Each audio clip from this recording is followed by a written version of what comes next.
Bienvenue sur votre plateforme pour décrypter l'actualité. Plongez au cœur des grands débats politiques, sociaux, économiques et culturels qui façonnent notre monde. Salut à tous, bienvenue sur notre chaîne. Sur quoi la petite armée rwandaise compte pour renverser la grande armée FRDC du Congo?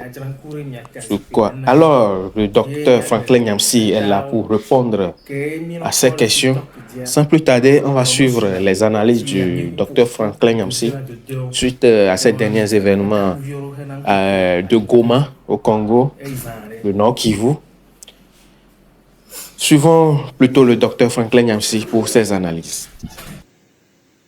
Et un certain nombre de dirigeants de cette bande terroriste qui attaque la République démocratique du Congo ont dit que leur intention est de se rendre jusqu'à Kinshasa pour prendre le pouvoir et diriger le Congo. Alors, la question que je me pose ce soir est la suivante. Qu'est-ce qui peut expliquer qu'un pays aussi grand et aussi peuplé que le Congo soit déstabilisé presque aussi facilement par un pays aussi petit et proportionnellement en population aussi peu peuplé que le Rwanda, si on le compare en tout cas au peuplement congolais en valeur discrète. C'est vrai que le Rwanda est surpeuplé si on établit un ratio entre la taille du territoire et la quantité de la population. Ils sont 13 millions dans un territoire extrêmement petit. Ils sont 13 millions dans quoi? Je dois vous donner ici je vais vous donner les données exactes.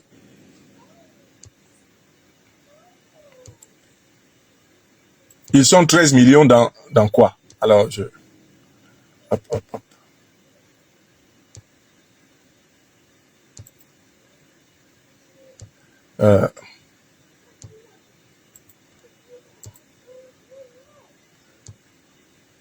Je prends un exemple.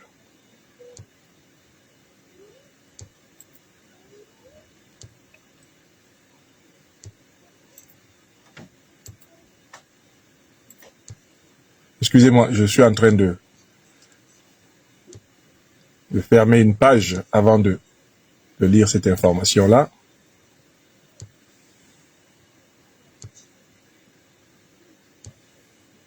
Voilà.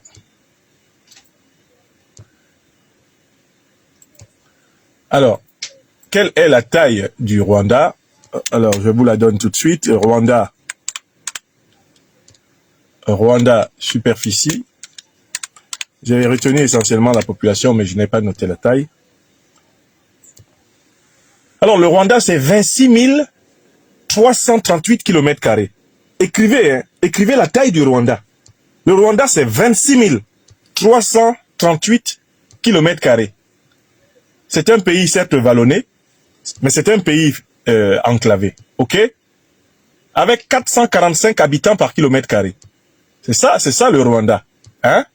26 338 km². Alors, en face, la République démocratique du Congo, RD Congo. Quelle est sa superficie? La République démocratique. 2 345 000 mètres carrés. 2 345 000 mètres carrés. Alors, d'abord, au niveau de la taille, c'est ça. Au niveau de la population, selon un recensement de 2023, la République démocratique du Congo avait en 2023 102,3 millions d'habitants. 102,3 millions d'habitants. Le Rwanda en a 13 millions. Et puis, moi, ce qui m'a intéressé, et je l'ai publié sur ma page Facebook, ce sont les données militaires brutes entre les deux pays. Regardons la taille des armées. Les forces armées rwandaises comparées en taille aux forces armées congolaises. J'ai publié une série de captures d'écran sur ces informations à la disposition de tous ici. Bon, l'armée rwandaise, eh bien, c'est environ 33 000 membres d'effectifs. Alors que, eh bien, rien que déjà en 2010, l'armée congolaise était en 2010 à 145 000 hommes. Donc c'est une armée aujourd'hui de pratiquement 150 à 200 000 hommes dans cette fourchette. C'est les premiers chiffres que j'ai pu trouver. On a d'un côté 33 000 hommes et de l'autre côté 145 000, 150 000. On a d'un côté plus de 2 millions de kilomètres carrés et de l'autre côté à peine 26 000 kilomètres carrés. Donc la question est la suivante. Mais qu'est-ce qui peut expliquer la faiblesse de l'armée congolaise face à l'armée rwandaise? Qu'est-ce qui explique cela? C'est un vrai casse-tête, intellectuellement parlant. Et bien sûr, les militaires, les économistes, les géostratèges, les géopoliticiens spécialisés dans les questions militaires seraient bien mieux placés que moi pour analyser le problème. Mais qu'est-ce que j'ai vu assez rapidement? La première chose que j'ai vue, c'est quand je me suis intéressé à l'histoire de l'armée congolaise. Je suis allé regarder l'histoire de l'armée congolaise, les chefs d'état-major depuis 1960. Écoutez le nom des chefs d'état-major. Je me suis d'abord intéressé à l'histoire. Qu'est-ce qui peut expliquer cet ascendant militaire du Rwanda? Qu'est-ce qui peut expliquer cet ascendant militaire du Rwanda sur la République démocratique du Congo? Je suis allé regarder l'histoire. Premier chef d'état-major, Victor Lundula. Deuxième chef d'état-major, alors Lundula était général. C'était en 1960. En 1964, c'est Joseph Désiré Mobutu, le colonel. Entre 1970 et 90, c'est Jean-Pierre Somao Bodombele, un général. Ensuite, c'est Babia Zombi, un général. Ensuite, c'est Singa Boyenge, un général d'armée toujours. Ensuite, c'est Eluki Monga Aoundou, un général. Ensuite, c'est Loponda. Jusqu'en 1990, c'est eux. Ils sont presque tous originaires de la même province que Mobutu, l'Équateur, le Haut-Zaïre. Entre 1990 et 1991, c'est Mazembe Waïbanga, général de corps d'armée. 1991-93, c'est Maëlé Lioko Bokungu, général. Entre 1993 et 1996, c'est Eluki Monga Aoundou qui revient comme général, toujours originaire de l'Équateur. Entre 1996 et 1997, c'est Maëlé Lioko Bokungu, un général, originaire de l'Équateur, la province de Mobutu. Eh bien, à partir de 1997, bon, donc Maëlé se fait tuer d'ailleurs, 1997-98, là on trouve le nom de quelqu'un qui s'appelle James Kabarebe. Mais qui est James Kabarebe? Astafroullah, c'est un Rwandais. Un Rwandais s'est retrouvé chef d'état-major de l'armée congolaise. Un officier rwandais en exercice comme officier au Rwanda s'est retrouvé chef d'état-major de l'armée congolaise entre 1997, c'est-à-dire la chute de Maëlé, la chute de Mobutu, et juillet 1998, soit pratiquement un an. Là, ça commence à tilter. Ça me pose la question de savoir, mais pourquoi et comment un officier rwandais peut s'être retrouvé à la tête de la République démocratique du Congo? Je continue à lire. Après James Kabarebe, entre 1998, en 1998, c'est Célestin Kifwa. Mais Célestin Kifwa est originaire du Katanga. Et qui est président après que James Kabarebe ait été chassé avec plusieurs autres soldats rwandais de l'armée congolaise par Laurent Désiré Kabila? Qui est président? C'est Laurent Désiré Kabila. De quelle province est-il originaire? Le Katanga. On continue à lire. Donc, ensuite, entre 1998 et 2001, c'est Joseph. À partir de 2001, ça va être Joseph Kabila. Entre 1998 et 2001, il y a Sylvestre Louecha, puis Joseph Kabila qui vont prendre la relève. Ils sont tous du Katanga. On continue. 2001, 2004, Baudouin Liwanga Mata Nyamuniobo. C'est un amiral et originaire de l'Équateur. Qui est président à partir de 2001-2004? C'est Joseph Kabila. On continue. 2004-2007, Philémon Kisempia Sungilanga, un lieutenant général originaire de la région de Lomami. Puis 2007-2008, c'est Dieudonné Kayembe Mbandakou, lieutenant général originaire du Kasaï oriental. Puis 2008-2018, Didier Etumba Longomba, général d'armée originaire de l'Équateur. 2018-2022, eh bien, Célestin Mbala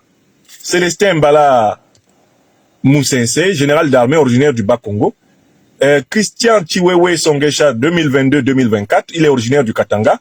Et depuis 2024, c'est Jules Banza Mouilambwe. Bon, on n'a pas précisé la région de laquelle il vient, mais qu'est-ce que j'observe? Rien qu'en étudiant la liste des responsables de l'état-major, je me rends compte que la plupart du temps, les présidents congolais nomment chef d'état-major quelqu'un qui est originaire de leur région. La plupart du temps. C'est pas systématique. Ça, c'est déjà le premier indice des faiblesses d'une armée. Quand une armée est organisée sur le principe de la dominance ethnique, c'est pas une véritable armée nationale. Et c'est l'un des problèmes que nous avons dans les armées nationales en Afrique, après les pseudo-indépendances des années 60. C'est que, pour se stabiliser, les dirigeants politiques éprouvent le besoin de confier les forces de défense et de sécurité aux ressortissants de leur groupe ethnique. Ce qui amène à une concentration du pouvoir militaire dans une partie du pays, au détriment des autres. Et par conséquent, lorsque le régime est attaqué, à l'intérieur même de l'armée, il y a une certaine attitude de désinvolture qui consiste à dire de toutes les façons, si le chef tombe, et comme il n'est pas de mon groupe ethnique, c'est pas grave. Peut-être qu'il y aura une chance pour qu'un nouveau chef monte qui sera de mon groupe ethnique. Je suis en train d'étudier les raisons de la faiblesse de l'armée congolaise. Comme toutes les armées africaines issues du processus colonial, sa faiblesse, l'une de ses faiblesses fondamentales, c'est que c'est une armée tribalisée. Les alternances au sommet de l'État entraînent des alternances au sommet de l'armée et des variations d'attitude du pouvoir politique envers les forces de défense et de sécurité. Les pouvoirs politiques néocolonisés, les pouvoirs politiques issus de ces processus bancaux que sont les pseudo-démocraties africaines, ces pouvoirs politiques sont de fait fragiles et ont besoin d'être rassurés par des armées tribalisées. Quand on regarde ce qui se passe dans l'armée de la République démocratique du Congo, depuis que Félix Tshisekedi est venu, on voit que dès qu'il est arrivé, il s'est mis à y accorder une prépondérance aux ressortissants de sa région. Mais c'est exactement ce que Kabila a fait quand il est venu. Il a commencé à accorder l'importance justement aux Katangais. Mais c'est exactement ce que Mobutu faisait quand il était là. C'était les gens de l'Équateur et du Haut-Zaïre, essentiellement, qui commandaient les postes sensibles de l'armée. Tant qu'on a construit une armée de cette façon-là, sans la volonté de construire un embryon de la nation à l'intérieur de l'armée, sans l'élévation du niveau de conscience des officiers et des troupes au service du pays comme bien commun, sans une conscience panafricaine, celle que Lumumba voulait inspirer à cette armée, on est condamné à avoir une armée qui n'a pas le mental nécessaire à un combat collectif. Premier problème donc, la tribalisation. Deuxième problème qui est la conséquence de la tribalisation de nos armées, et c'est le cas au Congo, la corruption. Puisque le traitement n'est pas le même en fonction de l'origine du soldat, en fonction de l'origine de l'officier, en fonction de la région dans laquelle on opère, il s'ensuit que dans l'armée, le favoritisme est un facteur de division. Et plusieurs militaires congolais ont dû combattre dans des conditions insupportables quand on les compare au luxe dans lequel vit la classe politique congolaise, ou au luxe qui est réservé à un certain type de militaires proches, soit par l'ethnie, soit par la faveur personnelle, du sommet du régime. Donc le deuxième facteur de démoralisation des armées, c'est la corruption. La corruption. Vous savez que de toute façon, le népotisme, le clientélisme et le tribalisme en politique marchent avec la corruption. Les gens de ton ethnie ne sont pas contents que tu sois au pouvoir seulement parce que tu es de leur ethnie. Ils sont contents que tu sois au pouvoir parce que tu dois voler pour leur donner. Et c'est ça le problème. Deuxième problème, la corruption. Troisième problème, incontestable, et l'armée congolaise a ce problème. Alors que Kagame s'est efforcé d'uniformiser au maximum son armée. En face, Kagame n'a pas les mêmes problèmes. Il n'a pas les mêmes problèmes. Pourquoi? Parce qu'il s'efforce de donner un traitement standard à toute son armée. Ça, c'est une qualité des troupes de Kagame. Il s'efforce de les traiter toutes avec le plus grand respect, avec la plus grande attention. Il s'efforce vraiment de leur donner le maximum de ce que le Rwanda peut donner à ses soldats. Et voilà pourquoi il est difficile, par exemple, au Congo, de distinguer un milicien du M23 d'un soldat rwandais. Parce qu'ils sont traités pareil. Ils sont encadrés de la même façon. Ils dorment dans les mêmes bivouacs. Ils mangent dans les mêmes assiettes. Ils parlent la même langue. Ils parlent sous le ton des mêmes chefs. Parce qu'il faut que vous compreniez d'où vient la faiblesse de l'armée congolaise. Elle est faible là où le Rwanda est fort. Et du coup, dans l'armée de Kagame, les pratiques de corruption ne démobilise pas. Le régime de Kagame, c'est un régime hautement corrompu. Mais c'est un régime qui pratique une bonne redistribution. De telle façon qu'à l'intérieur de son armée, il est moins facile de fissurer par la corruption, puisqu'il veille à assurer des conditions à peu près égalitaires de vie à sa troupe. Kagame a l'avantage d'être un général d'armée et un homme de terrain. Il sait ce que les militaires n'aiment pas. Kagame sait ce que le soldat n'aime pas, puisqu'il est un soldat de formation. Il connaît ça par cœur. Et avec le pragmatisme que les anglo-saxons lui ont appris, il applique ce que l'expérience lui a appris. C'est un empiriste de très grande qualité. C'est pas du tout un fainéant, Kagame. Donc, là où, en face, le tribalisme, en face, le népotisme, le clientélisme paralyse l'armée congolaise, de l'autre côté, Kagame s'efforce de pratiquer un égalitarisme militaire incroyable, au point que vous êtes même dans l'incapacité de distinguer les troupes mercenaires et les troupes d'État. Vous voyez comment ils ont pénétré à Goma, avec la même discipline. Vous ne pouvez pas distinguer un Rwandan Defense Force classique d'un milicien. Quand c'est Kagame qui est derrière le projet, ils les traitent tous pareil. On continue. Troisième faiblesse, et celle-là, elle ne dépend pas uniquement, en quelque sorte, de la RDC, c'est que les parrains communs de Paul Kagame et de Félix Tshisekedi, c'est l'Union européenne, c'est Israël, n'est-ce pas? C'est la puissance anglo-américaine. Ce sont les parrains. Donc les deux protagonistes ont les mêmes parrains. Et le parrain occidental a décidé de privilégier en fourniture d'armes stratégiques, en renseignement stratégique, le petit Rwanda. Il y a un déséquilibre au niveau de la fourniture d'armes, il y a un déséquilibre au niveau de la fourniture de renseignements, il y a même un déséquilibre au niveau de l'aide financière à finalité militaire entre la République démocratique du Congo et le Rwanda. La République démocratique du Congo a plus de mal à se procurer de bonnes armes que le Rwanda. Et ce déséquilibre, cette asymétrie au niveau de l'approvisionnement en matériel militaire, elle a été voulue par l'Union européenne, elle a été voulue par les États-Unis d'Amérique, elle a été voulue par la Grande-Bretagne, parce que ces pays-là, les pays occidentaux, considèrent que Kagame est le représentant attitré de leurs intérêts. L'Union européenne, par exemple, a signé un traité de coopération économique avec le Rwanda à propos de l'exploitation des ressources naturelles stratégiques qu'on trouve dans le sous-sol de la République congolaise démocratique. C'est-à-dire que l'Europe s'est permise d'acheter, ou plutôt de se procurer, les richesses du Congo à travers le Rwanda. Positionnant littéralement le Rwanda dans la posture de tuteur du Congo, le Rwanda devenant le médiateur entre la République démocratique du Congo et le commerce international des matières premières. C'est ce qu'a fait l'Union européenne, avec l'approbation des États-Unis et de la Grande-Bretagne, qui ferment les yeux dessus, d'autant plus que ça leur profite aussi. D'accord? Donc il y a un déséquilibre à ce niveau-là. Et ça, c'est un troisième niveau d'appréciation qui est important. Enfin, il y a un dernier niveau. On voit très bien que les forces armées de la République démocratique du Congo ne maîtrisent pas une doctrine militaire. Ils n'ont pas une doctrine militaire puissante. Il n'y a pas un discours de la méthode qui unifie puissamment les forces armées de la République démocratique du Congo. Mais pourquoi? Parce qu'à la tête de la République démocratique du Congo, il y a quelqu'un qui veut manger à tous les râteliers. Il y a quelqu'un qui n'a pas de doctrine militaire. Félix Tshisekedi n'a pas de doctrine militaire. Il n'a pas de doctrine militaire parce qu'il sait qu'il est un vassal de l'impérialisme occidental et du néocolonialisme occidental. Et que pour tout vassal, la seule doctrine militaire qui existe, c'est la soumission à l'OTAN, la soumission à l'UE, la soumission au duo anglo-américain.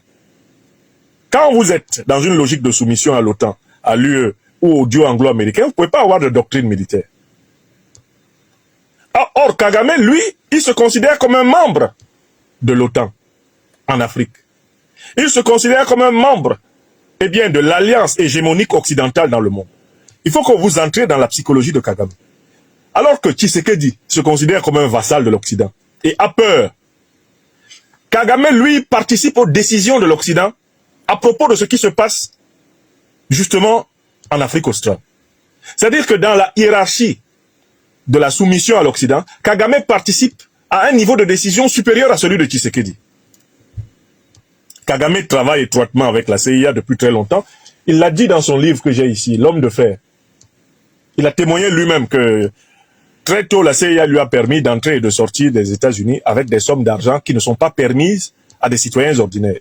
Kagame la sortait avec des millions de dollars dans sa valise comme ça. Il montait avec ça dans l'avion. Il passait, il a écrit dans son livre, L'homme de fer, qu'il lui était permis d'entrer et de sortir avec des sommes d'argent énormes des États-Unis. Pourquoi? Parce que très tôt, il a été recruté par la CIA. C'est un agent de la CIA, c'est un représentant de la CIA, Kagame. Donc, il a un niveau de largesse que Tshisekedi n'a pas. Du coup, lui, il participe aux décisions. Voilà pourquoi vous voyez que Kagame est très calme. Les États-Unis le menacent verbalement, les déclarations de l'Union européenne verbales, les déclarations françaises verbales, les déclarations britanniques verbales. Kagame s'en fout de ça. Il sait que lui, il participe au plan. Il est dans le plan. C'est dans l'intérêt des multinationales des pays occidentaux que Kagame attaque le Congo. Donc, il sait que pour se protéger, ceux-ci sont obligés de tenir un double langage. Condamnation diplomatique sans sanction économique ni sanction militaire. J'espère que vous avez remarqué que c'est la ligne de l'Occident. Condamnation diplomatique, mais pas de sanctions économiques, pas de sanctions militaires contre le Rwanda. Pourquoi? Mais parce que le Rwanda agit pour les intérêts de l'Occident. Et c'est ce qui a été dit au député Mounir Satouri. Mounir Satouri est un député, à au Parlement européen, qui a, devant le Parlement européen, accusé l'Union européenne d'être derrière le Rwanda et de financer en fait la guerre atroce qui est livrée contre le peuple congolais. Le commissaire européen chargé de la coopération avec le Rwanda lui a dit que lui, il n'avait pas le même type d'information que Mounir Satouri. Il n'a pas le même type d'information. Et que la coopération entre l'Union européenne et le Rwanda est l'une des meilleures au monde. Voilà ce que le commissaire du Parlement européen chargé de la coopération avec le Rwanda a répondu à un député qui lui faisait observer que pactiser avec le Rwanda pour l'exploitation des matières premières au Congo, c'est financer en réalité l'armée rwandaise pour aller terroriser, massacrer, piller le Congo. Le représentant attitré de la politique européenne du Rwanda a répondu que pour les Européens, le Rwanda est un bon partenaire. Mais oui, c'est un bon partenaire. Pourquoi? Parce qu'il pille le Congo, mais pour les multinationales occidentales. C'est aussi simple que ça. Et tout ça a été formalisé dans un traité sur l'exploitation et la commercialisation des matières premières. Rendez-vous compte de l'incongruité qu'il y a pour l'Union européenne à signer un traité de commercialisation des matières premières avec un pays qui n'en a pas dans son sol, le Rwanda. En partant du principe que ce pays va aller les arracher en République démocratique du Congo et les leur brader. C'est ça le principe du traité qui a été signé. Alors, donc ça c'est une raison fondamentale. Enfin, je viens à la 5e raison pour laquelle l'armée congolaise, alors elle n'a pas de discours. Pourquoi? Parce que Tshisekedi est un exécutant. Il ne participe même pas à l'endroit où on discute du plan. C'est un exécutant. C'est un exécutant, c'est quelqu'un qui reste à la porte, la réunion finie, et on sort lui dire les conclusions. Il n'entre pas. Alors que Kagame participe aux hautes réunions de l'OTAN et de la CIA. Museveni participe aux hautes réunions de l'OTAN et de la CIA. Pas Tshisekedi. Tshisekedi attend dans les couloirs. On vient avec les conclusions pour lui donner. Enfin, donc, je viens au dernier point qui est extrêmement important. Si l'armée congolaise ne parvient pas à reprendre de l'initiative, bien sûr, on a fait la liste. C'est une armée tribalisée, c'est une armée qui est fortement corrompue, c'est une armée qui n'a pas un discours de la méthode, elle n'a pas une vision qui la domine. Pourquoi? Parce que ses patrons sont eux-mêmes soumis. C'est une armée sous-équipée, fortement sous-équipée, et ça a été voulu depuis l'assassinat de Laurent Désiré Kabila, et avant son assassinat, depuis l'assassinat de Lumumba, on a veillé à ce que le Congo ne devienne jamais une grande puissance militaire. Et ça a été prévu dans les grands plans hégémoniques de l'Occident. Puisque ce pays est un scandale minier, il ne faudra jamais laisser ce pays vivre en paix. Il ne faudra jamais laisser les filles et les fils de ce pays décider de l'usage de leurs richesses. Ça a été décidé. Et c'est le contenu de la lettre du 2 août 1939, écrite par Albert Einstein à Franklin Delano Roosevelt. Il lui dit, pour nous assurer la suprématie dans le monde, nous devrons veiller à contrôler les matières premières stratégiques du Congo belge, comme ça qu'on l'appelait à l'époque. C'est écrit noir sur blanc. La lettre d'Einstein l'un des contributeurs scientifiques à la découverte de la bombe atomique, sa lettre à Franklin Delano Roosevelt, président des États-Unis d'Amérique. Vous la trouverez facilement si vous la tapez sur Google, lettre d'Einstein à Roosevelt sur le Congo. Et Einstein explique à Roosevelt qu'on ne peut pas laisser aux Congolais les richesses qu'ils ont. Si on les laisse, ça risque de profiter aux Russes, ça risque de profiter aux Soviétiques, c'est comme ça qu'on les appelle à l'époque, ça risque de profiter aux nazis, bref, en tout cas à une autre puissance que les États-Unis, et il faut mettre la main dessus. Alors, comment mettre la main dessus? Mais en imposant des valets, des vassaux, comme Mobutu Sese Seko, et comme ceux qui lui ont succédé en dehors de Laurent Désiré Kabila, qui a su faire volte-face. Donc, la cinquième raison pour moi, c'est le fait que Tshisekedi est incapable de changer de doctrine, parce qu'il est soumis. Il a peur d'être rectifié par les néocolons et les impérialistes occidentaux. Et pourquoi a-t-il peur? Mais parce que l'armée congolaise est profondément infiltrée par ses ennemis. Rendez-vous compte qu'en 1997, cette armée a pu accepter d'être dirigée pendant un temps par un officier rwandais, James Kabarebe, qui est retourné au Rwanda. Comment le Grand Congo, plus de 2 millions de kilomètres carrés, avec une population de plus de 100 millions d'habitants, peut laisser un officier rwandais être même pendant un an? Eh bien, c'est bien parce que, en fait, depuis très longtemps, le régime rwandais, notamment celui de Kagame, a infiltré à tous les niveaux. Il a infiltré l'armée congolaise. Et l'un des moyens qu'il a utilisé pour infiltrer l'armée congolaise, c'est l'exploitation de la diversité ethnique du Congo. En raison de la proximité entre le Rwanda et le Congo, des populations rwandophones, avec le temps, se sont installées en territoire congolais. Et ils sont devenus des ethnies, des groupes ethniques sédentaires. C'est le cas, par exemple, des rwandophones congolais qu'on appelle les Banyamulenge.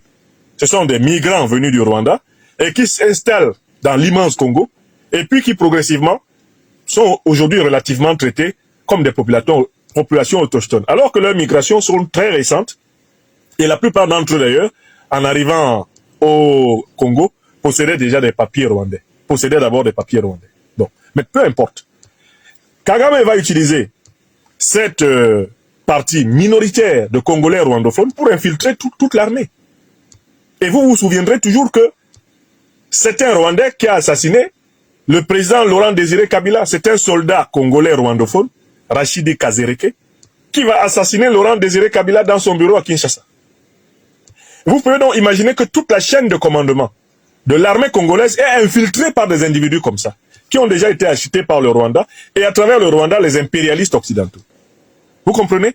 Donc c'est une armée infiltrée. C'est-à-dire que Tshisekedi n'est même pas capable d'avoir un secret. D'abord, il ne peut pas avoir un secret parce qu'il est écouté par ses maîtres occidentaux qui donnent à Kagame toutes les informations nécessaires. D'accord? Et puis, il est même infiltré à l'intérieur de son armée par les Congolais rwandophones, dont certains ont été retournés par Kagame. Et sont des espions en sommeil à l'intérieur du pays. Voilà la situation.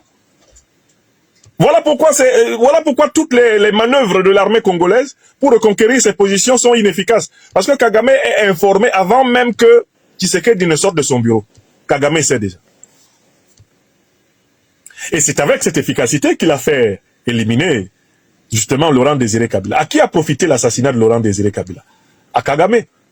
On sait très bien que Kagame en voulait à Laurent Désiré Kabila parce que celui-ci, après avoir été aidé pour prendre le pouvoir à Kinshasa contre Mobutu, s'était retourné contre Kagame et Museveni, s'était appuyé sur l'Angola et le Zimbabwe pour les chasser, ce qui avait donné la première guerre mondiale d'Afrique centrale. Vous vous en souvenez? Donc, en fait, Tshisekedi qui est là, c'est un homme en sursis. Parce que les hommes de Kagame sont infiltrés jusque dans Kinshasa.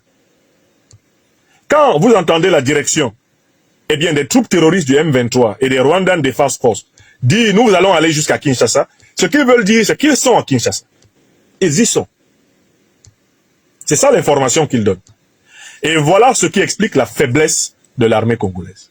Je conclus ce point en disant, l'armée congolaise ne peut pas redevenir une armée puissante, si elle ne met pas fin à ses alliances avec les puissances tutélaires de l'armée rwandaise. Vous ne pouvez pas avoir les mêmes tuteurs que l'armée rwandaise et la combattre efficacement. Car au niveau même simplement du renseignement, vous êtes anticipé, grâce à vos tuteurs communs, vous êtes anticipé par le Rwanda.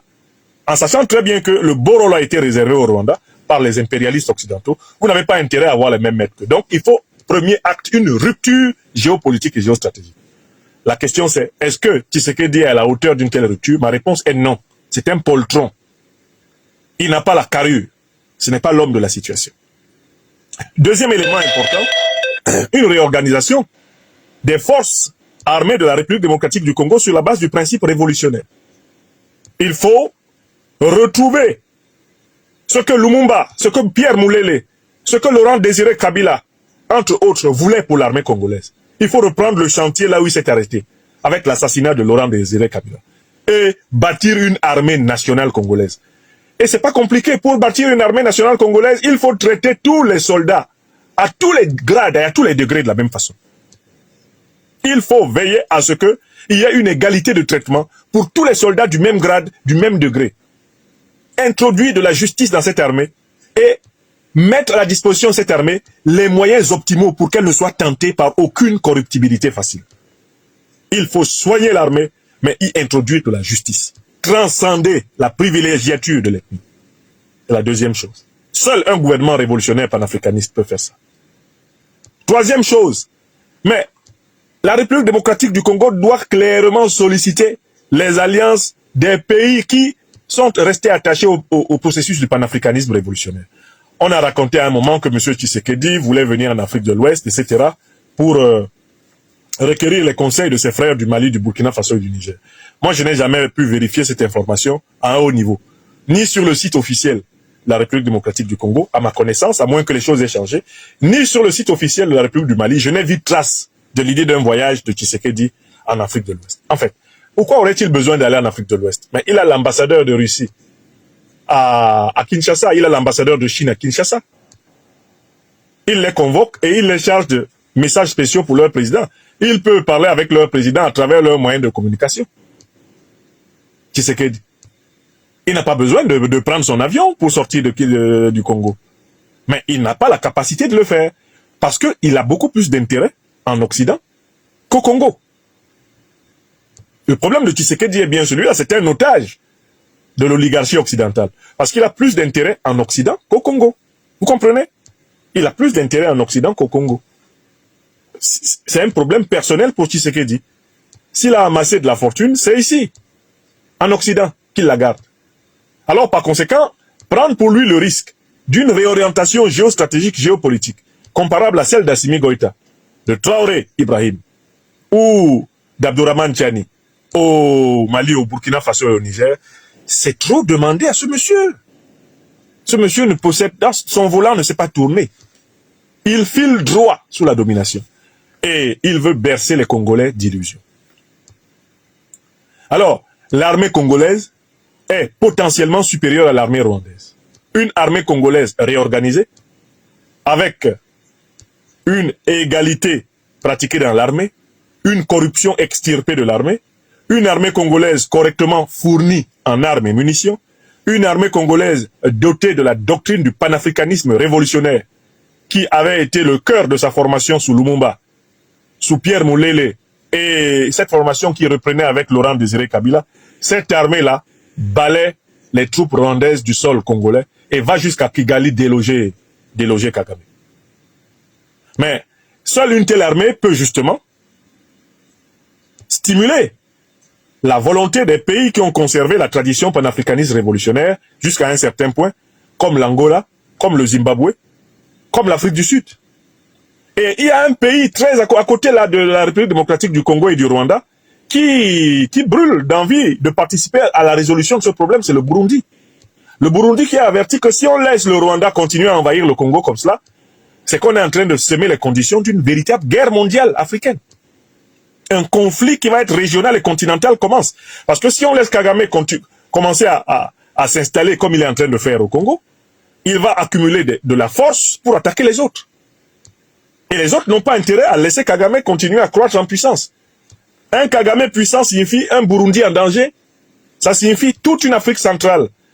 Eh bien, la République centrafricaine en danger, le Cameroun en danger, le Gabon en danger, le Congo-Brazzaville en danger, l'Angola en danger, l'Afrique du Sud en danger. Parce qu'en fait, Kagame, c'est qui? C'est l'impérialisme occidental. Si Kagame prend de l'ampleur sur le Congo, c'est fini. la recolonisation totale et complète de l'Afrique centrale aura été réalisée, il faut que vous preniez conscience du fait que Kagame fait partie du plan de l'OTAN.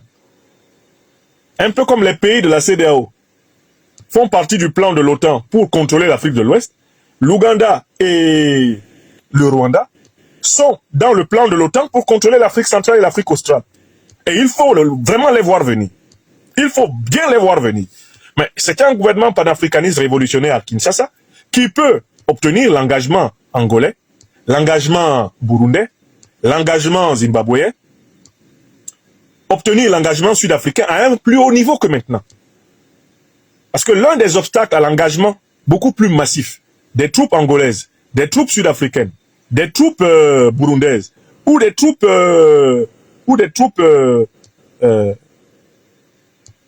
j'ai cité les troupes burundaises, j'ai cité les troupes angolaises, j'ai cité les troupes sud-africaines, ou des troupes zimbabwéennes. Mais l'obstacle, c'est la nature du régime qui est à Kinshasa. Pourquoi voulez-vous que les Zimbabwéens fassent confiance à quelqu'un qui n'a même pas le courage de libérer son pays? Qui n'a même pas le courage de nommer clairement l'ennemi? Pourquoi voulez-vous que les Angolais le prennent au sérieux? Puisque s'il s'engage, le lendemain, il est trahi. Pourquoi voulez-vous que les Burundais s'engagent davantage alors que Tshisekedi n'est pas un homme de parole? Alors que Tshisekedi est un homme artificiel, un homme vraiment au comportement d'homme de paille. C'est la nature du régime qui est à Kinshasa qui explique la difficulté des alliés à entrer pleinement dans l'affaire.